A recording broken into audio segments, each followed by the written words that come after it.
ವ್ಯಕ್ತಿ ಗೆಳೆಯ ಬಸವರಾಜ್ ಸಬ್ರದ ಅವರೇ, ಕೃತಿಗಳನ್ನು ಕುರಿತು ಮಾತಾಡಕ್ಕೆ ಬಂದಿರುವಂಥ ಮಿತ್ರ ರಾಜಪ್ಪ ದಳವಾಯಿ ಅವರೇ, ಡಾಕ್ಟರ್ ಅರ್ಚನಾ ಅವರೇ, ಪ್ರಾಸ್ತಾವಿಕ ನುಡಿಗಳನ್ನಾಡಿದ ಮಲ್ಲಿಕಾರ್ಜುನಪ್ಪ ಅವರೇ, ಅಂದರೆ ಸಮಯ ಪಾಲನೆ ಅಂತ ಅಂದರೆ ಹೀಗಿರಬೇಕು ಅಂತ ಮಲ್ಲಿಕಾರ್ಜುನಪ್ಪನವರು 3 ನಿಮಿಷ ಅಂದರೆ 3 ನಿಮಿಷ ಮಾತಾಡಿದ್ದಾರೆ. ಅದಕ್ಕಾಗಿ ಅವರಿಗೆ ಮೊದಲೇ ಧನ್ಯವಾದಗಳನ್ನು ಹೇಳ್ಬಿಡ್ತೀನಿ ನಾನು. ಈ ಕಾರ್ಯಕ್ರಮದ ಆಯೋಜನೆಯಲ್ಲಿ ಪ್ರಮುಖ ಪಾತ್ರವನ್ನು ವಹಿಸಿದಂತಹ ಮಿತ್ರ ರಾಮೇಗೌಡರೇ, ಡಾಕ್ಟರ್ ವಿಜಯಶ್ರೀ ಸಬರದ ಅವರೇ, ಹಾಗೆಯೇ ಸವಿತಕ್ಕ ಅವರೇ, ಇಲ್ಲಿ ನೆರೆದಿರುವಂತಹ ಎಲ್ಲ ಬಂಧುಗಳೇ, ಮಾಧ್ಯಮದ ಮಿತ್ರರೇ, ಇಂಥದ್ದೊಂದು ಕಾರ್ಯಕ್ರಮವನ್ನು ಗುಲ್ಬರ್ಗಾದಲ್ಲಿ ಮಾಡಬೇಕು ಅಂತ ಬಸವರಾಜ್ ಸಬರದ ಅವರಿಗೆ ಆಸೆ ಇತ್ತು ಅಂತ ವಿಜಯಶ್ರೀ ಸಬರದ ಅವರು ಹೇಳಿದರು. ಅವ್ರಿಗೆ ಸತ್ಯ ಅಂತಂದರೆ ಅವ್ರಿಗೇನು ಹೇಳಿದ್ರೋ ಗೊತ್ತಿಲ್ಲ, ಅವರು ಪತ್ನಿಯವರು. ಆದರೆ ನನಗೆ ಹೇಳಿದ ಮಾತ್ರ 2 ಕಡೆ ಆಸೆ ಇತ್ತು ಅವರಿಗೆ. ಸೊ ಇಲ್ಲೂ ಮಾಡಬೇಕು ಅಂತ ಅನಿಸಿತ್ತು ಅವರಿಗೆ. ಜನ ಬರ್ತಾರೋ ಇಲ್ವೋ ಅಂತ ಒಂದು ಅನುಮಾನ ಇತ್ತು. ನಾನು ಯಾವಾಗಲೂ ಹೇಳಿದೆ, ಎಷ್ಟು ಬೇಕೋ ಅಷ್ಟು ಜನ ಬರ್ತಾರೆ, ಅದಕ್ಕೆ ಹೆದರಿಕೋಬೇಡಿ ಅಂತ. ವಾಸ್ತವವಾಗಿ ಈ ಸಮಾರಂಭವನ್ನು ಆಯೋಜನೆ ಮಾಡೋದ್ರಲ್ಲಿ ನನ್ನ ಹೆಸರಿನ ಪ್ರಾಧಿಕಾರದ ಶ್ರಮ ಬಹಳ ಕಡಿಮೆ, ನಿಜ ಹೇಳೋದಾದರೆ. ಅವರು ಹೆಸರು ಹಾಕ್ಕೊಂಡ್ರು ಅಷ್ಟೇನೆ. ಆದರೆ ಇದಕ್ಕೆ ಬಹಳ ಮುಖ್ಯವಾಗಿ ಶ್ರಮ ವಹಿಸಿದವರು ನಮ್ಮ CK ರಾಮೇಗೌಡರು. ಜನಶಕ್ತಿ ಕೇಂದ್ರ ಅಂತ ಏನು ಮಾಡಿಕೊಂಡಿದ್ದಾರೆ, ಕನ್ನಡ ಜನಶಕ್ತಿ ಕೇಂದ್ರದ ಮುಖಾಂತರವಾಗಿ ಅವರು ಈ ಸಮಾರಂಭವನ್ನು ಏರ್ಪಡಿಸಿದ್ದಾರೆ. ಅವರೇ ನಿಜವಾಗಿ ಶ್ರಮ ವಹಿಸಿದಂಥವ್ರು. ಅವರು ಒಳ್ಳೆ ಸಂಘಟಕರು. ಹಾಗಾಗಿ ನಾನು ಮಾಡಿದ ಕೆಲಸ ಏನಂದರೆ, ಇದನ್ನು ನಮ್ಮಿಂದ ಅವ್ರಿಗೆ ವರ್ಗಾಯಿಸಿದ್ದು ಅಷ್ಟೇನೆ. ನಾನು ರಾಮೇಗೌಡರನ್ನ ಕರೆದು ಹಿಂಗೆ ಸಬರದ ಅವರ ಪುಸ್ತಕ ಬಿಡುಗಡೆ ಆಗಬೇಕಾಗಿದೆ, ನೀವು ಸ್ವಲ್ಪ ಮುಂದೆ ನಿಂತು ಮಾಡಿಕೊಡಿ ಅಂತ ಹೇಳಿದೆ.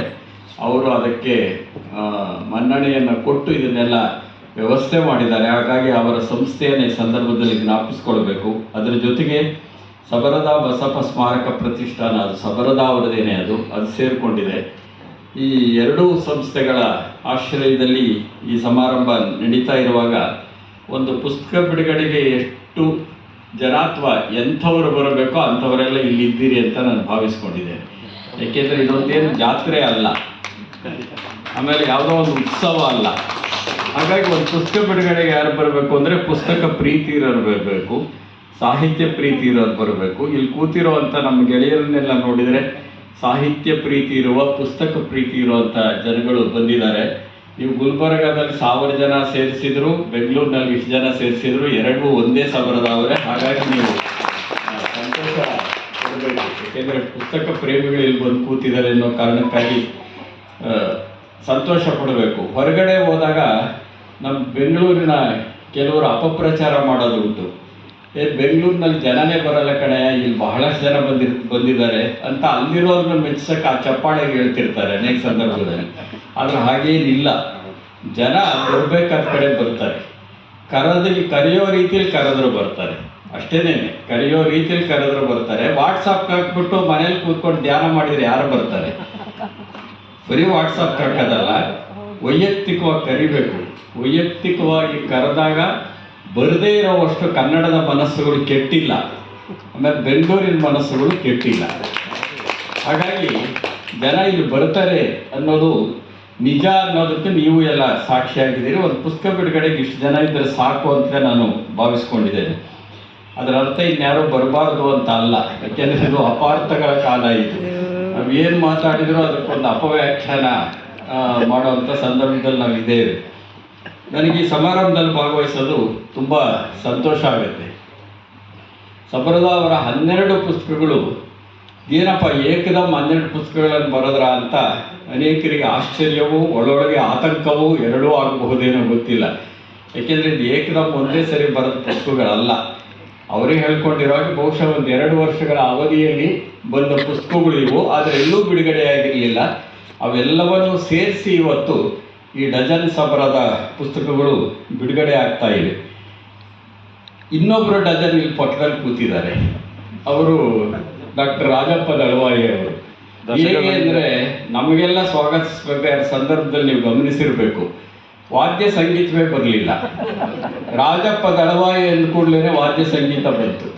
ಯಾಕೆ ಅಂತಂದರೆ ಅವರು 2002ರಲ್ಲಿ ಬಹುಶಃ 2002 ಅಥವಾ 2003 ಇರಬೇಕು, ಅವರು ಡಜನ್ ಪುಸ್ತಕಗಳನ್ನು ಒಟ್ಟಿಗೆ ಬಿಡುಗಡೆ ಮಾಡಿದರು. ಈಗ ಸಬರದ ಅವರು ಒಟ್ಟಿಗೆ ಡಜನ್ ಪುಸ್ತಕಗಳನ್ನು ಬಿಡುಗಡೆ ಮಾಡ್ತಿದ್ದಾರೆ. ನಮ್ಮ ಇಬ್ಬರು ಸ್ನೇಹಿತರು ಈ ಇಬ್ಬರು ಡಜನ್ಗಳು ಇದು ಒಂದು ನಾವೆಲ್ಲ ಸಂತೋಷ ಪಡಬೇಕಾಗಿರೋ ಸಂಗತಿ ಅಂತ ಅಂದ್ಕೊಂಡಿದ್ದೇನೆ. ಸಬರದ ಬಹಳ ಸ್ನೇಹಜೀವಿಯಾದಂಥ ಒಬ್ಬ ವ್ಯಕ್ತಿ. ನಾನು ಪುಸ್ತಕಗಳ ಬಗ್ಗೆ ಹೆಚ್ಚು ಮಾತಾಡೋದಿಲ್ಲ, ಏಕೆಂದರೆ ಅದರ ಅರ್ಥ ಓದಿಲ್ಲ ಅಂತ ತಪ್ಪು ತಿಳ್ಕೊಬೇಡಿ. ಅದನ್ನು ಇವರು ಪುಸ್ತಕಗಳನ್ನು ಓದಿದ್ದೇನೆ, ಇದರಲ್ಲಿ ಒಂದು ಪುಸ್ತಕ ನಾನೇ ನೋಡಿ ಬರೆದಿದ್ದೇನೆ, ನಾನು ಪುಸ್ತಕ ಓದಿದ್ದೀನಿ ಅನ್ನುವಂಥ ಸಾಕ್ಷಿಗಾಗಿ ಕೆಲವು ಮಾತುಗಳನ್ನು ಮುಂದೇನು ಆಡ್ತೇನೆ. ಇದ್ರ ಜನ ನಂಬೋದಿಲ್ಲ, ಆ ಕಾರಣಕ್ಕಾಗಿ ಆಡ್ತೇನೆ. ಆದರೆ ಪುಸ್ತಕದ ಬಗ್ಗೆನೇ ಮಾತಾಡೋರು ಇಬ್ಬರಿದ್ದಾರೆ, ಸಿದ್ಧ ಆಗಿ ಬಂದಿದ್ದಾರೆ ಅವರು. ಹಾಗಾಗಿ ಅವರ ಭಾಷಣದಲ್ಲಿ ಹೆಚ್ಚು ಅತಿಕ್ರಮ ಪ್ರವೇಶವನ್ನು ನಾನು ಮಾಡಬಾರದು ಅಂತೇಳಿ ಪುಸ್ತಕದ ನೆಪದಲ್ಲಿ ಕೆಲವು ಮಾತುಗಳನ್ನು ಹಂಚ್ಕೊಳ್ಳೋಕೆ ಇಷ್ಟಪಡ್ತೇನೆ. ಸಬರದ ಬಹಳ ಸ್ನೇಹಜೀವಿ ಅಷ್ಟೇ ಅಲ್ಲ, ನಿರಂತರವಾದ ಕ್ರಿಯಾಶೀಲ. 100 ಪುಸ್ತಕ ಬರೆದಿದ್ದಾರೆ ನಿಜ ಹೇಳೋದಾದ್ರೆ. ಅಂದರೆ ಅದರ ಅರ್ಥ ಏನು ಅಂತಂದರೆ, ಬೇರೆ ಕೆಲಸಗಳಿಗೆ ವ್ಯಯಿಸಬಹುದಾದಂಥ ಸಮಯದಲ್ಲಿ ಬಹುಪಾಲನ್ನು ಅವರು ಸಾಹಿತ್ಯ ರಚನೆಗಾಗಿಯೇ, ಸಾಹಿತ್ಯ ಸೃಷ್ಟಿಗಾಗಿಯೇ ಮೀಸಲಾಗಿಟ್ಟಿದ್ರು ಅನ್ನೋದು ಇಲ್ಲಿ ಗಮನಿಸಬೇಕಾಗಿರುವಂಥ ಸಂಗತಿ. ಇದರ ಅಷ್ಟು ಪುಸ್ತಕಗಳನ್ನು ಬರೆಯೋಕ್ಕೆ ಸಾಧ್ಯ ಆಗಿರೋದಿಲ್ಲ. ಆಮೇಲೆ ಸಂಖ್ಯೆ ಅಷ್ಟೇ ಮುಖ್ಯ ಅಲ್ಲ, ಗೊತ್ತು ನಮಗೆ. ಸಂಖ್ಯೆ ಅಷ್ಟೇ ಮುಖ್ಯ ಅಲ್ಲ, ಸತ್ವವೂ ಮುಖ್ಯ. ನಾವು ಬರೆದಿದ್ದೆಲ್ಲವೂ ಸತ್ವಯುತವಾಗಿರುತ್ತೆ ಎನ್ನುವ ಭ್ರಮೆಯೂ ನಮಗೆ ಇರಬಾರದು, ನನ್ನನ್ನೂ ಒಳಗೊಂಡಂತೆ ಇರಬಾರದು. ಆದರೆ ನಿರಂತರವಾಗಿ ಕ್ರಿಯಾಶೀಲರಾಗಿರೋದು ಇದೆಯಲ್ಲ, ನಿರಂತರವಾಗಿ ಸೃಷ್ಟಿ ಮಾಡೋದಿದೆಯಲ್ಲ, ಇದು ಸಾಹಿತ್ಯ ಕೃಷಿ. ಇದು ಕೃಷಿ ಯಾವಾಗಲೂ ಹೇಗೆ ಅಂದರೆ, ಕೆಲವು ಸಾರಿ ಮಳೆ ಸಕಾಲಕ್ಕೆ ಬರುತ್ತೆ, ಇನ್ನು ಕೆಲವು ಸಾರಿ ಅಕಾಲಕ್ಕೆ ಬರುತ್ತೆ, ಇನ್ನು ಕೆಲವು ಸಾರಿ ಬರೋದೇ ಇಲ್ಲ. ಒಂದು ಸರಿ ಬೆಳೆ ಚೆನ್ನಾಗಿ ಬರುತ್ತೆ, ಇನ್ನೊಂದು ಸರಿ ಬೆಳೆ ಬರೋದಿಲ್ಲ. ಹಾಗಾಗಿ ನಾನು ಸಾಹಿತ್ಯ ಸೃಷ್ಟಿಯನ್ನು ಯಾವಾಗಲೂ ಸಾಹಿತ್ಯ ಕೃಷಿ ಅಂತಲೇ ಕರೆಯೋಕ್ಕೆ ಶುರು ಮಾಡ್ತೇನೆ. ನಾವು ಮಳೆ ಬರಲಿ ಬರದೇ ಇರಲಿ, ಸರಿಯಾಗಿ ಬೆಳೆ ಬರಲಿ ಬರದೇ ಇರಲಿ, ಆ ಕೃಷಿಯಲ್ಲಿ ನಾವು ತೊಡಗ್ತಾನೆ ಹೋಗಬೇಕು. ಸಬರದ ಅವರ ಬಗೆಗೆ ಮೆಚ್ಚಬೇಕಾಗಿರ್ತಕ್ಕಂಥ ಬಹುಮುಖ್ಯವಾದ ಸಂಗತಿ ಎಂದರೆ, ನಿರಂತರವಾಗಿ ಸಾಹಿತ್ಯ ಕೃಷಿಯನ್ನು ಮಾಡ್ತಾ ಬಂದಿದ್ದಾರೆ ಅವರು. ಆ ಸಾಹಿತ್ಯ ಕೃಷಿಯಲ್ಲಿ 100ಕ್ಕೂ ಹೆಚ್ಚು ಕೃತಿಗಳನ್ನು, ಒಂದು ಪುಸ್ತಕದಲ್ಲಿ 100 ಪುಸ್ತಕ ಅಂತ ಇದೆ, ಇನ್ನೊಂದು ಪುಸ್ತಕದಲ್ಲಿ ಅದು 200 ದಾಟಿದೆ ಅಂತಲೂ ಇದೆ. ಅದೆಷ್ಟಾದರೂ ಆಗಿರಲಿ, ಅದೊಂದು ಸಂಖ್ಯೆಯ ಆಧಾರದಲ್ಲಿ ಒಂದು ದಾಖಲೆ. ಆದರೆ ಹಾಗೇನೆ ಕೆಲವು ಸತ್ವಯುತವಾಗಿರ್ತಕ್ಕಂತಹ ಕೃತಿಗಳನ್ನು ಕೊಡೋದ್ರ ಮುಖಾಂತರವಾಗಿ ಕನ್ನಡ ಸಾಹಿತ್ಯಕ್ಕೆ, ಕನ್ನಡದ ವಿಮರ್ಶೆಗೆ, ಸಂಶೋಧನೆಗೆ ಒಂದು ವಿಶೇಷವಾದಂತಹ ಕೊಡುಗೆಯನ್ನು ಸಬರದ ಅವರು ಕೊಟ್ಟಿದ್ದಾರೆ ಅನ್ನೋದು ನಾವೆಲ್ಲ ಮೆಚ್ಚಬೇಕಾಗಿರುವಂಥ ಸಂಗತಿ.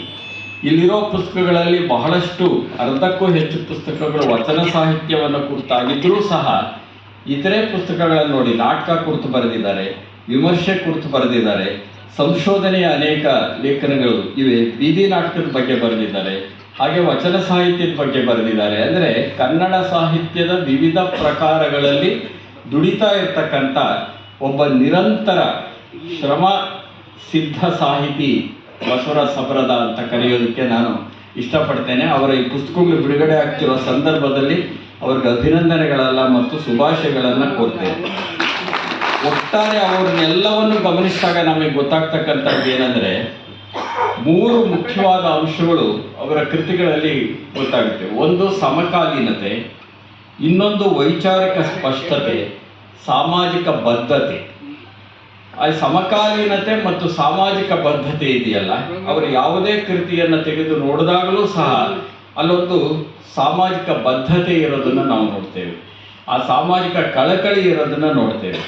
ಜೊತೆಗೆ ಸಮಕಾಲೀನತೆ ಇದೆ. ಅಂದರೆ ಶರಣ ಸಾಹಿತ್ಯವನ್ನು ಅಥವಾ ವಚನ ಸಾಹಿತ್ಯವನ್ನು ಕುರಿತು ಆಲೋಚನೆ ಮಾಡುವಂಥ ಸಂದರ್ಭದಲ್ಲಿಯೂ ಸಹ ಈ ಕಾಲದಲ್ಲಿ ನಿಂತು ಆ ಕಾಲಕ್ಕೆ ಚಲಿಸ್ತಕ್ಕಂಥ ಒಂದು ಸಮಕಾಲೀನತೆಯನ್ನು ನಾವು ನೋಡ್ತೇವೆ. ಅದರ ಜೊತೆಗೆ ವೈಚಾರಿಕವಾದಂಥ ಸ್ಪಷ್ಟತೆ. ನೀವು ಒಂದು ವಿಚಾರವನ್ನು ಒಪ್ಪಬಹುದು, ಒಪ್ಪದೇ ಇರಬಹುದು, ಆದರೆ ತಾನು ಹೇಳೋ ವಿಷಯ ಇದೆಯಲ್ಲ, ಅದು ಸ್ಪಷ್ಟವಾಗಿ ಓದುಗನಿಗೆ ತಲುಪಬೇಕಾಗಿರುತ್ತಲ್ಲ, ಅಂಥದ್ದೊಂದು ವೈಚಾರಿಕ ಸ್ಪಷ್ಟತೆ ಇದೆ.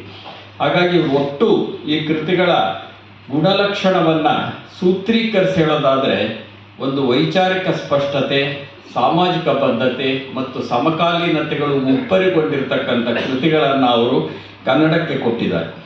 ಕೆಲವು ಹೊಸ ಪರಿಕಲ್ಪನೆಗಳು, ಹೊಸ ವಿಚಾರ ಅಂತ ಹೇಳ್ತಕ್ಕಂಥದ್ದು ಇದೆ. ಈಗ ದೇಶಿ ಸಂಸ್ಕೃತಿ ಅಂತ ಒಂದು ಲೇಖನ ಇದೆ. ಬಹುರಾಷ್ಟ್ರೀಯ ಕಂಪನಿಗಳು ಮತ್ತು ಪ್ರಸ್ತುತ ಸವಾಲುಗಳು ಅನ್ನೋದೊಂದು ಲೇಖನ ಇದೆ. ಇವೆರಡನ್ನ ಇಟ್ಕೊಂಡು ನೋಡಿದಾಗ ಈಗ ದೇಶಿ ಸಂಸ್ಕೃತಿ ಅಂದರೆ ಯಾವುದು ಅನ್ನೋ ಪ್ರಶ್ನೆ ಬಂದರೆ ನಾವು ಸಾಮಾನ್ಯವಾಗಿ ಏನು ಮಾಡ್ತೇವೆ ಅಂತ ಅಂದರೆ, ಈಗ ಈ ದೇಶಕ್ಕೆ ಸಂಬಂಧಪಟ್ಟದ್ದು ಮತ್ತು ಸ್ಥಳೀಯತೆಗೆ ಸಂಬಂಧಪಟ್ಟದ್ದು ಎರಡನ್ನೂ ಕರಿತೇವೆ. ದೇಸಿ ಅಂತ ಅಂದಾಗ ಸ್ಥಳೀಯವಾಗ್ತಾ ಹೋಗುತ್ತೆ, ದೇಶೀಯತೆ ಅಂತ ಕಂಡಾಗ ನಮ್ಮ ದೇಶ ಅಂತಲೂ ಆಗುತ್ತೆ. ಅಂದರೆ ನಮ್ಮ ಈ ಭೌಗೋಳಿಕ ಚೌಕಟ್ಟಿನ ಒಳಗಡೆ ಏನು ನಡೆಯುತ್ತೆ ಮತ್ತು ಅದಕ್ಕೆ ಸಂಬಂಧಪಟ್ಟಂತಹ ಜೀವನ ವಿಧಾನವನ್ನೆಲ್ಲ ನಾವು ದೇಶಿ ಸಂಸ್ಕೃತಿ ಇತ್ಯಾದಿಯಿಂದ ಕರಿತಾ ಹೋಗ್ತೇವೆ. ಆದರೆ ಸಬರದ ಒಂದು ಮಾತನ್ನು ಹೇಳ್ತಾರೆ, ಭಾಳ ಒಳ್ಳೆ ಮಾತದು. ಮತೀಯವಾದಿಗಳು ಪ್ರಚಾರ ಮಾಡುವ ಜನಾಂಗ ವಿರೋಧಿ ನಿಲುವುಗಳೇ ದೇಶಿ ಸಂಸ್ಕೃತಿ ಅಲ್ಲ. ಅಂದರೆ ದೇಶಿ ಸಂಸ್ಕೃತಿಯ ಹೆಸರಿನ ಒಳಗಡೆ ಕೆಲವು ಮತೀಯವಾದಿಗಳು ಏನು ಪ್ರಚಾರ ಮಾಡ್ತಿದ್ದಾರೆ ಅದಷ್ಟೇ ದೇಶಿ ಸಂಸ್ಕೃತಿ ಅಲ್ಲ. ಹಾಗಾದರೆ ಯಾವುದು ದೇಶಿ ಸಂಸ್ಕೃತಿ? ಇದು ಚರ್ಚೆ ಮಾಡಬೇಕಾಗಿರ್ತಕ್ಕಂಥ ಒಂದು ವಿಚಾರ ಇದು. ಅವ್ರು ಹೇಳ್ತಾರೆ ನೋಡಿ, ಬುದ್ಧ, ಬಸವ, ಗಾಂಧಿ, ಅಂಬೇಡ್ಕರ್ ಅವರನ್ನೆಲ್ಲ ಒಳಗೊಂಡಂತೆಯೇ ಮಾರ್ಕ್ಸು, ಲೆನಿನ್ನು, ಮಾವೋ ಇತ್ಯಾದಿ ಅವರ ಚಿಂತನೆಗಳನ್ನು ಮುಖ್ಯವಾಗಿ ಪರಿಗಣಿಸಿ ಬೆಳೀತಾ ಇರುತ್ತಲ್ಲ, ಅದು ನಿಜವಾದ ದೇಶಿ ಸಂಸ್ಕೃತಿ ಅಂತಾರೆ. ಅಂದರೆ ಒಂದು ದೇಶಿ ಸಂಸ್ಕೃತಿ ಅನ್ನೋದು ಸಂಕುಚಿತಗೊಳ್ಳಬಾರದು ಅನ್ನೋದು ಅವರ ಅಭಿಪ್ರಾಯ.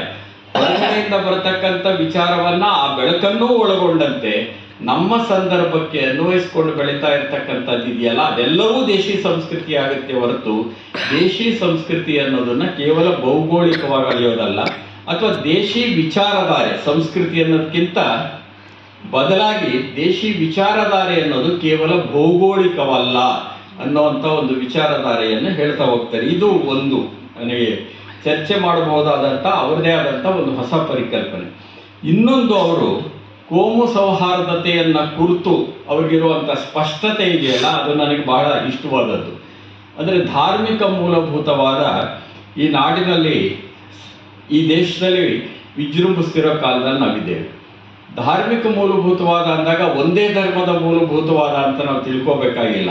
ಇದು ನಾನು ಮೊದಲಿಂದಲೂ ಪ್ರತಿಪಾದಿಸ್ಕೊಂಡು ಬಂದಿರುವಂಥ ವಿಚಾರವೂ ಹೌದು. ಅದು ಯಾವುದೇ ಧರ್ಮವಾಗಿರಲಿ, ಅದು ಹಿಂದೂ ಇರ್ಬೋದು, ಇಸ್ಲಾಂ ಇರ್ಬೋದು, ಕ್ರಿಶ್ಚಿಯನ್ ಇರ್ಬೋದು, ಯಾವುದೇ ಒಂದು ಧರ್ಮದ ಮೂಲಭೂತವಾದ ಇದೆಯಲ್ಲ, ಎಲ್ಲ ಧರ್ಮಗಳ ಮೂಲಭೂತವಾದವೂ ದೇಶಕ್ಕೆ ಅಪಾಯಕಾರಿಯಾದದ್ದೇನೆ. ಅದನ್ನೇ ಇವರು ಪ್ರತಿಪಾದಿಸ್ತಾ ಹೋಗ್ತಾರೆ. ಆ ಥರದೊಂದು ಆರೋಗ್ಯಕರವಾದಂಥ ನಿಲುವನ್ನು ಪಡೀತಾರೆ. ಅಂದರೆ ಮೂಲಭೂತವಾದ ಎನ್ನುವುದನ್ನು ಕೇವಲ ಒಂದು ಧರ್ಮಕ್ಕೆ ಸೀಮಿತಗೊಳಿಸದೆ ಇವರು ಹೇಳ್ತಾರೆ, ಈ ದೇಶದಲ್ಲಿ ಹಿಂದೂ ಧಾರ್ಮಿಕ ಮೂಲಭೂತವಾದವೂ ಇದೆ, ಇಸ್ಲಾಂ ಧಾರ್ಮಿಕ ಮೂಲಭೂತವಾದವೂ ಇದೆ ಅಂತ ಅದನ್ನು ಕುರಿತಂತೆ ಒಂದು ಚರ್ಚೆಯನ್ನು ಮಾಡ್ತಾ ಹೋಗ್ತಾರೆ. ಆದರೆ ಅಂತಿಮವಾಗಿ ತಲುಪೋದೇನು ನಾವೆಲ್ಲ ಬಯಸೋದು? ಒಂದು ಧಾರ್ಮಿಕ ಸಾಮರಸ್ಯವನ್ನು ಬಯಸ್ತೇವೆ, ಧಾರ್ಮಿಕ ಸೌಹಾರ್ದವನ್ನು ಬಯಸ್ತೇವೆ, ಸಮಾನತೆಯನ್ನು ಬಯಸ್ತೇವೆ.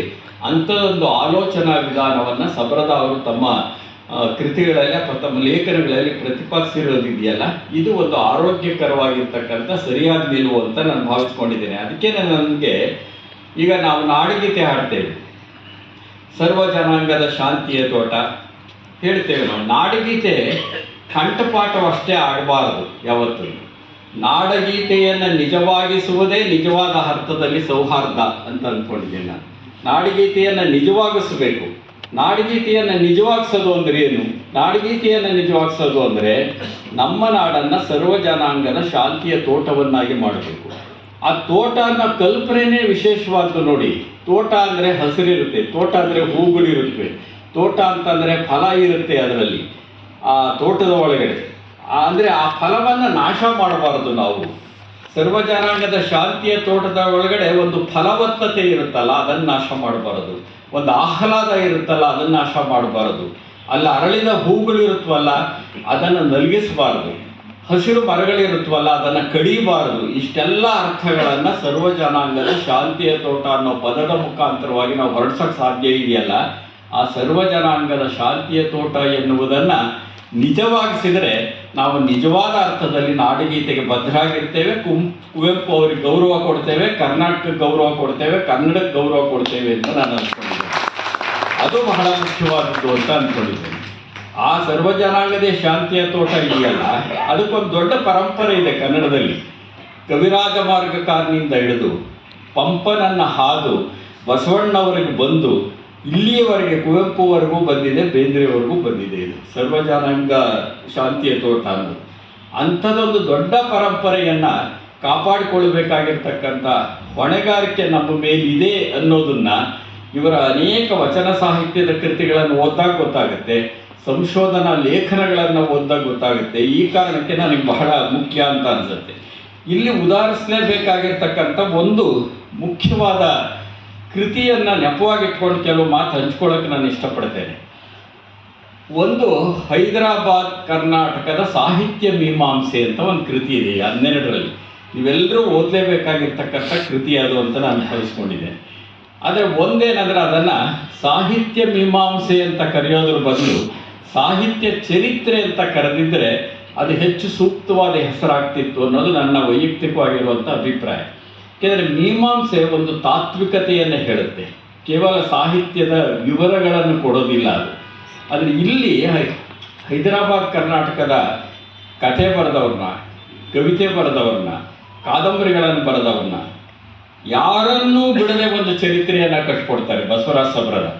ಇದು ಕನ್ನಡ ಸಾಹಿತ್ಯದ ಚರಿತ್ರೆಗೆ ಕೊಟ್ಟಂತಹ ಒಂದು ಬಹುಮುಖ್ಯವಾದಂಥ ಕೊಡುಗೆ ಅಂತ ಹೇಳೋದಕ್ಕೆ ಇಷ್ಟಪಡ್ತೇನೆ. ಹಾಗಾದರೆ ಇವತ್ತು ಹೈದರಾಬಾದ್ ಕರ್ನಾಟಕನ ಕಲ್ಯಾಣ ಕರ್ನಾಟಕ ಅಂತ ಕರಿತೇವೆ, ಹಾಗೆಯೇ ಉತ್ತರ ಕರ್ನಾಟಕನ ಕಿತ್ತೂರು ಕರ್ನಾಟಕ ಅಂತಲೂ ಕರಿತೇವೆ. ಹೆಸರುಗಳ ಬದಲಾಗಿದೆ ನಿಜ, ಆದರೆ ಇವರು ಹೈದರಾಬಾದ್ ಕರ್ನಾಟಕ ಅನ್ನೋ ಹೆಸರನ್ನೇ ಇಟ್ಕೊಂಡಿದ್ದಾರೆ, ಹಳೆ ಹೆಸರನ್ನೇ ಇವ್ರು ಇಟ್ಕೊಂಡು ಬರಿತಾ ಹೋಗ್ತಾರೆ. ಯಾಕೆ ಹೀಗೆ ಸಾಧ್ಯ? ಹಾಗಾದ್ರೆ ನಾವು ಹೈದರಾಬಾದ್ ಕರ್ನಾಟಕ, ಉತ್ತರ ಕರ್ನಾಟಕ, ಮುಂಬೈ ಕರ್ನಾಟಕ ಅಂತೆಲ್ಲ ನೋಡ್ಬೇಕಾ ಸಾಹಿತ್ಯನ? ಸಾಹಿತ್ಯ ಅಂದರೆ ಕನ್ನಡ ಸಾಹಿತ್ಯವಪ್ಪ ಅಂತ ಹೇಳೋರು ಇರ್ತಾರೆ ನಮ್ಮಲ್ಲಿ. ನಾವು ದಲಿತ ಬಂಡಾಯ ಅಂತ ಮಾತಾಡುವಾಗ ಅಥವಾ ಮಾತಾಡ್ತಾ ಇರುವಾಗ ಕೊನೆಯವರೆಗೂ ಮಾತಾಡ್ತಾನೆ ಇರ್ತೀವಿ ಅನ್ನೋ ಭರವಸೆಯನ್ನು ಕೊಡ್ತಿರುವಾಗ ಒಂದು ಮಾತು ಹೇಳ್ತೀನಿ. ಆಗ ದಲಿತ ಏನೇ, ಬಂಡಾಯ ಏನೇ, ಕನ್ನಡ ಸಾಹಿತ್ಯ ಅಂದರೆ ಕನ್ನಡ ಸಾಹಿತ್ಯವೇ ಅಂತ ಹೇಳಿದವರು ಇದ್ದಾರೆ. ನಿಜ, ಕನ್ನಡ ಸಾಹಿತ್ಯ ಅಂದರೆ ಸಮಗ್ರವಾಗಿ ಕನ್ನಡ ಸಾಹಿತ್ಯವೇನೇ. ಆದರೆ ಕನ್ನಡ ಸಾಹಿತ್ಯ ಒಂದೇ ಥರ ಇದ್ದಿದ್ದರೆ ಈ 2023ರವರೆಗೆ ಕನ್ನಡ ಸಾಹಿತ್ಯ ಯಾಕೆ ಓದಬೇಕಾಗಿತ್ತು ನಾವು? ಅದು ಒಂದೇ ಥರ ಇಲ್ಲ ಅನ್ನೋದೇ ಅದರ ವೈವಿಧ್ಯ. ಅದರ ಒಂದೇ ಥರ ಇಲ್ಲ ಅನ್ನೋ ಕಾರಣಕ್ಕಾಗಿಯೇ ಮತ್ತೆ ನಾವು ಅದನ್ನು ಓದ್ತೇವೆ, ಹೊಸದಾಗಿ ಅರ್ಥ ಮಾಡ್ಕೊಳ್ತಾ ಹೋಗ್ತೇವೆ. ಕನ್ನಡ ಸಾಹಿತ್ಯದಲ್ಲಿ ಚಂಪು ಇದೆ, ವಚನ ಇದೆ, ಷಟ್ಪದಿ ಇದೆ, ದಾಸರ ಪದಗಳಿವೆ. ಇವೆಲ್ಲ ಏನು ಹಾಗಾದರೆ ದಾಸ ಸಾಹಿತ್ಯ ಅಂತೀವಿ, ವಚನ ಸಾಹಿತ್ಯ ಅಂತ ಯಾಕಂತೀರಪ್ಪ, ಕನ್ನಡ ಸಾಹಿತ್ಯ ಅನ್ನಿ ಅಂದರೆ? ಹಾಗೇನೇ ಭೌಗೋಳಿಕವಾಗಿ ಸಹ ಉತ್ತರ ಕರ್ನಾಟಕದವರು ಸೃಷ್ಟಿ ಮಾಡಿರೋವಂಥದ್ದು, ಹೈದರಾಬಾದ್ ಕರ್ನಾಟಕದವರು ಸೃಷ್ಟಿ ಮಾಡಿರೋದು, ಮುಂಬೈ ಕರ್ನಾಟಕದವರು ಸೃಷ್ಟಿ ಮಾಡಿರೋದು ಅಂತ ಈ ಭೌಗೋಳಿಕ ವಿಂಗಡಣೆ ಇದೆಯಲ್ಲ, ಇದು ಸಹ ಒಂದು ಅಸ್ಮಿತೆಯ ಹೋರಾಟದ ಫಲ ಅಂತ ನಾನು ಭಾವಿಸ್ಕೊಂಡಿದ್ದೇನೆ.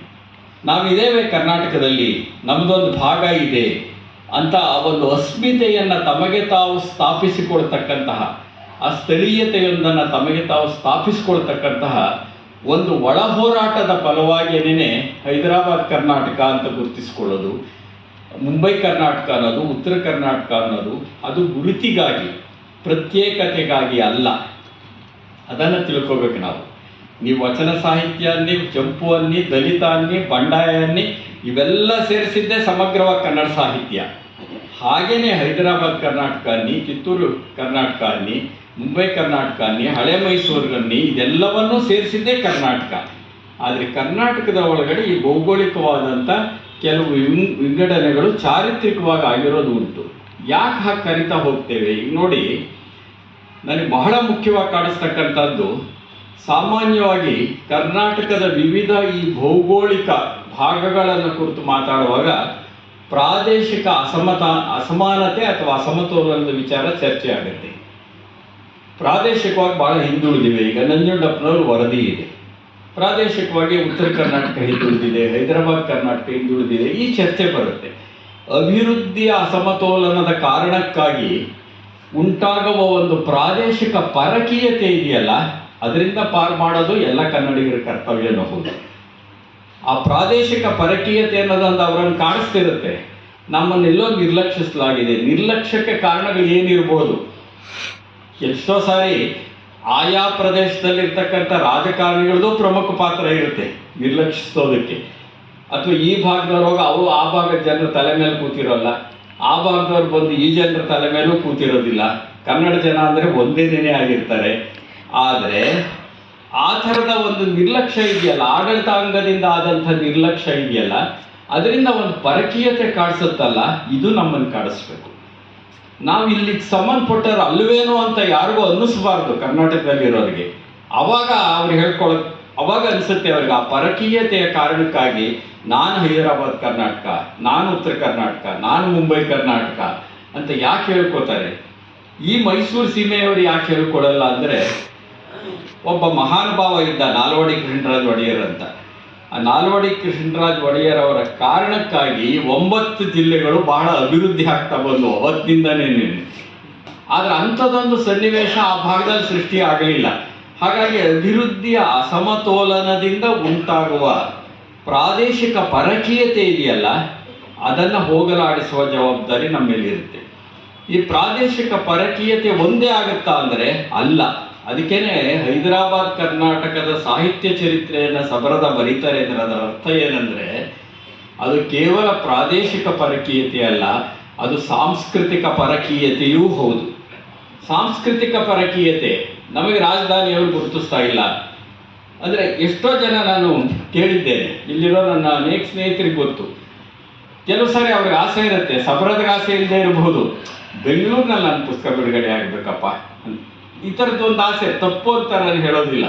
ರಾಜಧಾನಿಗೆ ಅದರದೇ ಆದಂತಹ ಬೇಕೋ ಬೇಡವೋ ಒಂದು ಶಕ್ತಿ ಬಂದುಬಿಟ್ಟಿರುತ್ತೆ. ಏಕೆಂದರೆ ರಾಜಧಾನಿ ಕೇಂದ್ರಿತವಾಗಿ ಮಾಧ್ಯಮಗಳಿರುತ್ತವೆ, ರಾಜಧಾನಿ ಕೇಂದ್ರಿತವಾಗಿ ಆಡಳಿತಾಂಗ ಇರುತ್ತೆ, ರಾಜಧಾನಿಯ ಒಳಗಡೆ ಬೇರೆ ಬೇರೆ ಊರಿಂದ ಬಂದಿರೋ ನಾವೆಲ್ಲ ಸೇರಿಬಿಟ್ಟಿರ್ತೀವಿ. ನಾವೇನು ಇಲ್ಲಿಯವರಲ್ಲ, ಅದಕ್ಕಾಗಿ ನಮ್ಮನ್ನು ಜ್ಞಾಪಿಸ್ಕೊಳಕ್ಕೆ ಬರಬಹುದು ಅಂತ ಇಟ್ಕೋತೀವಿ. ಸೊ ಅಂದರೆ ರಾಜಧಾನಿಯ ಒಳಗಡೆ ಕೇಂದ್ರೀಕೃತವಾಗಿರ್ತಕ್ಕಂಥ ಒಂದು ಸಾಂಸ್ಕೃತಿಕ ಶಕ್ತಿ ಇರುತ್ತಲ್ಲ, ಆ ಸಾಂಸ್ಕೃತಿಕ ಶಕ್ತಿ ಬೇರೆ ಭಾಗದಲ್ಲಿರುವ ಸಾಂಸ್ಕೃತಿಕ ಸೃಜನಶೀಲರನ್ನು ಗುರುತಿಸ್ತಾ ಹೋದರೆ ಅವ್ರ ಪರಕೀಯತೆ ಇರೋದಿಲ್ಲ. ಆದರೆ ಅವರು ಒಂದು ಕೊರಗಿರುತ್ತೆ, ಅಂದರೆ ಪ್ರಾದೇಶಿಕ ಪರಕೀಯತೆಯ ಜೊತೆಗೆ ಒಂದು ಸಾಂಸ್ಕೃತಿಕ ಪರಕೀಯತೆ ಕಾಣಿಸುತ್ತಲ್ಲ, ನಮ್ಮನ್ನು ನಿರ್ಲಕ್ಷಿಸಲಾಗ್ತಿದೆ, ನಮಗೆ ಹೆಚ್ಚು ಮಹತ್ವ ಇಲ್ಲ. ಅನೇಕ ಸಾರಿ ನೀವು ಕೇಳಿರ್ಬೋದು ಕೂಗನ್ನು. ಈಗ ಅಕಾಡೆಮಿಗಳಲ್ಲಿ ನಮಗೆ ಪ್ರಾಧಾನ್ಯತೆ ಇಲ್ಲ, ಪ್ರಾತಿನಿಧ್ಯ ಇಲ್ಲ ಅಂತಾರೆ, ಪ್ರಾಧಿಕಾರದಲ್ಲಿ ಪ್ರಾತಿನಿಧ್ಯ ಇಲ್ಲ ಅಂತಾರೆ, ಪ್ರಶಸ್ತಿಗಳಲ್ಲಿ ಪ್ರಾತಿನಿಧ್ಯ ಇಲ್ಲ ಅಂತಾರೆ. ಈಗ ಅದು ಒಂದಷ್ಟು ಕಡಿಮೆ ಆಗ್ತಾ ಬಂದಿದೆ, ಅದೆಲ್ಲ ಇಲ್ಲ ಅಂತ ಹೇಳಲ್ಲ. ಆದರೆ ಕೂಗು ಯಾಕೆ ಬರುತ್ತೆ ಅಂದರೆ ಅದು ಒಂದು ಸಾಂಸ್ಕೃತಿಕ ಪರಕೀಯತೆಯಿಂದ ಬರುತ್ತೆ.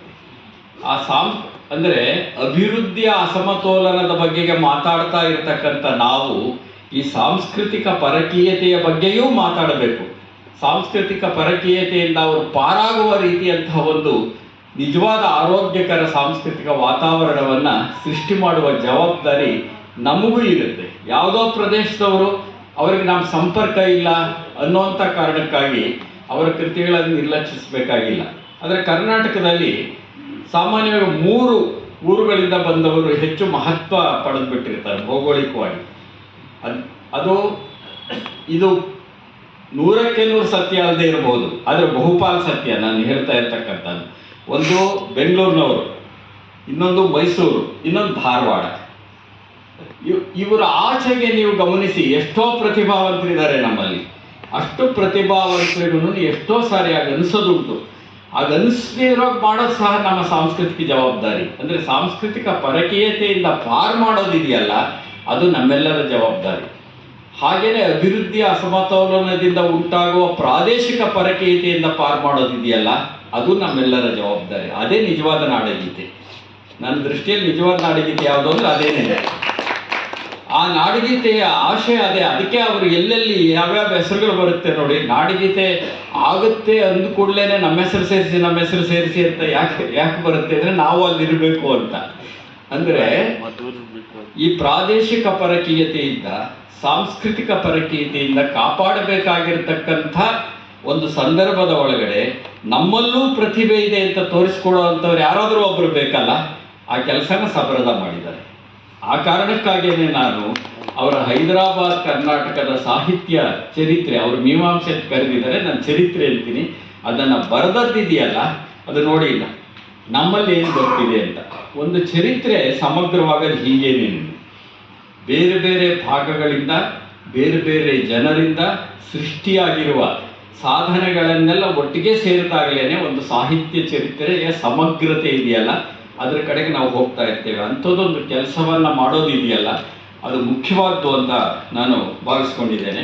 ಹಾಗಾಗಿ ಸಾಂಸ್ಕೃತಿಕ ಪರಕೀಯತೆ ಮತ್ತು ಪ್ರಾದೇಶಿಕ ಪರಕೀಯತೆ ಇದೆ ಅನ್ನುವಂಥ ಕಾರಣಕ್ಕಾಗಿ ಪ್ರತ್ಯೇಕ ರಾಜ್ಯ ಪರಿಹಾರ ಅಲ್ಲ. ಅದನ್ನು ಮತ್ತೆ ಹೇಳಬೇಕಾಗಿದೆ. ನಾವು ಹಳೆ ಮೈಸೂರಿನವರು ಅನ್ನೋ ಕಾರಣಕ್ಕೆ ಹೇಳಲ್ಲ. ಇಲ್ಲಿ ಎಲ್ಲ ಮೈಸೂರಿನವರು, ಎಲ್ಲ ಕರ್ನಾಟಕದ ಎಲ್ಲ ಭಾಗದವರು ಇಲ್ಲಿದ್ದಾರೆ. ಪ್ರತ್ಯೇಕತೆ ಯಾಕೆ ಪರಿಹಾರ ಅಲ್ಲ ಅಂದರೆ, ಪ್ರತ್ಯೇಕ ರಾಜ್ಯ ಕಟ್ಕೊಂಡ್ವಿ ಅಂತ ಇಟ್ಕೊಳ್ಳಿ, ಪ್ರತ್ಯೇಕ ರಾಜ್ಯದಲ್ಲಿ ಜಾತಿವಾದ ಹೋಗ್ಬಿಡುತ್ತಾ? ಇನ್ನೊಬ್ಬ ಬಸವಣ್ಣ ಹುಟ್ಟಬೇಕಲ್ರಿ, ಹೋಗೋದಿಲ್ಲ. ಪ್ರತ್ಯೇಕ ರಾಜ್ಯದಲ್ಲಿ ಅಸ್ಪೃಶ್ಯತೆ ಹೋಗ್ಬಿಡುತ್ತಾ? ಆರ್ಥಿಕ ಅಸಮಾನತೆ ಹೋಗ್ಬಿಟ್ಟಿರುತ್ತಾ? ದೌರ್ಜನ್ಯ ಹೋಗ್ಬಿಡುತ್ತಾ? ಇಡೀ ಕರ್ನಾಟಕದಲ್ಲಿ ಇದ್ದದ್ದು ಬಿಡಿ ಬಿಡಿಯಾಗಿ ನಡೆಯೋಕ್ಕೆ ಶುರು ಆಗುತ್ತೆ ಅಷ್ಟೇನೆ. ಅಂದರೆ ನಾವು ಬಯಸಬೇಕಾಗಿರೋದು ಪ್ರತ್ಯೇಕ ರಾಜ್ಯದಿಂದಲೇ ಎಲ್ಲವೂ ಪರಿಹಾರ ಆಗುತ್ತೆ ಅನ್ನೋದು ಅಲ್ಲವೇ ಅಲ್ಲ. ಪ್ರತ್ಯೇಕ ರಾಜ್ಯ ಪರಿಹಾರ ಅಲ್ಲ. ಪ್ರತ್ಯೇಕ ರಾಜ್ಯ ಮಾಡಿಕೊಂಡಾಗಲೂ ಅಲ್ಲೊಂದು ಸಾಮಾಜಿಕ ಅಸಮಾನತೆ ಇರುತ್ತೆ, ಅಲ್ಲೊಂದು ಆರ್ಥಿಕ ಅಸಮಾನತೆ ಇರುತ್ತೆ, ಅಲ್ಲೊಂದು ಸಾಂಸ್ಕೃತಿಕ ನಿರ್ಲಕ್ಷ್ಯನೂ ಅಲ್ಲೂ ಇರುತ್ತೆ. ಅಲ್ಲಿಯೂ ಜಾತಿ ಮೇಲ್ಗೈ ಪಡೆಯೋದು, ಜಾತಿ ಕಾರಣಕ್ಕಾಗಿ ತುಳಿಯೋದು, ಅಸ್ಪೃಶ್ಯತೆಯ ಆಚರಣೆಗಳು, ಮಹಿಳಾ ದೌರ್ಜನ್ಯಗಳು ಎಷ್ಟು ನಡೆಯುತ್ತೆ. ಮಹಿಳಾ ದೌರ್ಜನ್ಯಗಳು ಎಷ್ಟು ನಿಮಿಷಕ್ಕೆ ಒಂದು ದೌರ್ಜನ್ಯ ನಡೆಯುತ್ತೆ ಭಾರತದಲ್ಲಿ. ಭಾರತ ಸರ್ಕಾರವೇ ಬಿಡುಗಡೆ ಮಾಡಿರುವಂಥದ್ದು ನೋಡಿ, ದಿನಕ್ಕೆ ಎಷ್ಟು ದೌರ್ಜನ್ಯಗಳು ನಡೆಯುತ್ತೆ, ಎಷ್ಟು ಮಾನಭಂಗ ನಡೆಯುತ್ತವೆ ಅಂತ. ಅಲ್ಲೂ ಎಲ್ಲನೂ ನಡೀತಾ ಹೋಗುತ್ತೆ. ಆದ್ದರಿಂದ ಅಂತಿಮವಾಗಿ ಆಗಬೇಕಾಗಿರ್ತಕ್ಕಂಥದ್ದು ಏನಂದರೆ, ಪ್ರತ್ಯೇಕ ರಾಜ್ಯವೇ ಪರಿಹಾರ ಅಲ್ಲ, ಆದರೆ ಪ್ರಾದೇಶಿಕ ಪರಕೀಯತೆಯನ್ನು ಹೋಗಲಾಡಿಸಬೇಕು, ಸಾಂಸ್ಕೃತಿಕ ಪರಕೀಯತೆಯನ್ನು ಹೋಗಲಾಡಿಸಬೇಕು. ಪರಕೀಯತೆಯಿಂದ ಪಾರು ಮಾಡುವುದೇ ನಿಜವಾದ ಪ್ರಜಾಪ್ರಭುತ್ವ. ಪ್ರಜಾಪ್ರಭುತ್ವದ ಒಳಗಡೆ ಯಾರು ನಾನು ಪರಕೀಯ ಅಂತ ಅನ್ನಿಸ್ಬಾರ್ದು. ಒಬ್ಬ ಬಡವನಿಗೆ ನನಗೇನು ಇಲ್ವಲ್ಲಪ್ಪ ಇಲ್ಲಿ ಅಂತ ಅನ್ನಿಸ್ಬಾರ್ದು. ಒಬ್ಬ ಅಸ್ಪೃಶ್ಯನಿಗಾಗಿ ಅನ್ನಿಸ್ಬಾರ್ದು. ಒಬ್ಬ ವಿದ್ಯಾರ್ಥಿಗೆ ಅನ್ನಿಸ್ಬಾರ್ದು. ಒಬ್ಬ ನಿರುದ್ಯೋಗದ ಪ್ರಮಾಣ ಈ ದೇಶದಲ್ಲಿ ಈಗ 8.4 ಹೆಚ್ಚಾಗಿದೆ ಈ ದೇಶದೊಳಗೆ. ನಾನು ಈ ದೇಶಕ್ಕೆ ಸಂಬಂಧಪಟ್ಟನಲ್ಲಪ್ಪ ಅಂತ ಅವನಿಗೊಂದು ಪರಕೀಯ ಪ್ರಜ್ಞೆ ಕಾಡಿಸಿಬಿಟ್ರೆ ಏನಾಗ್ಬೋದು ಲೆಕ್ಕ ಹಾಕಿ.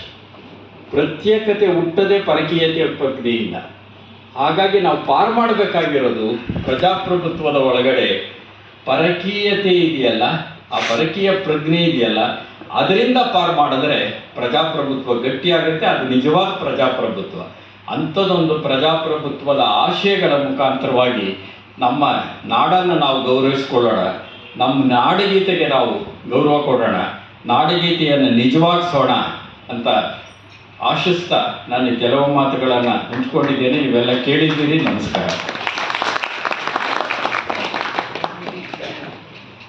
ಬಸವರಾಜ ಸಬರದವರ ಸಾಹಿತ್ಯ ಕೃಷಿಯನ್ನು ಕುರಿತು, ನಾಡನ್ನು ಕುರಿತು ತುಂಬ ಅರ್ಥಪೂರ್ಣವಾಗಿ ಮಾತನಾಡಿದಂತಹ ಅಂತಾರಾಷ್ಟ್ರೀಯ ಚಲನಚಿತ್ರ ನಿರ್ದೇಶಕರಾದಂಥ ಪ್ರೀತಿ ಮೇಷ್ಟ್ರು ಬರುಗರವರಿಗೆ ವಂದನೆಗಳು. ಈಗ ಸಣ್ಣ ಬದಲಾವಣೆ.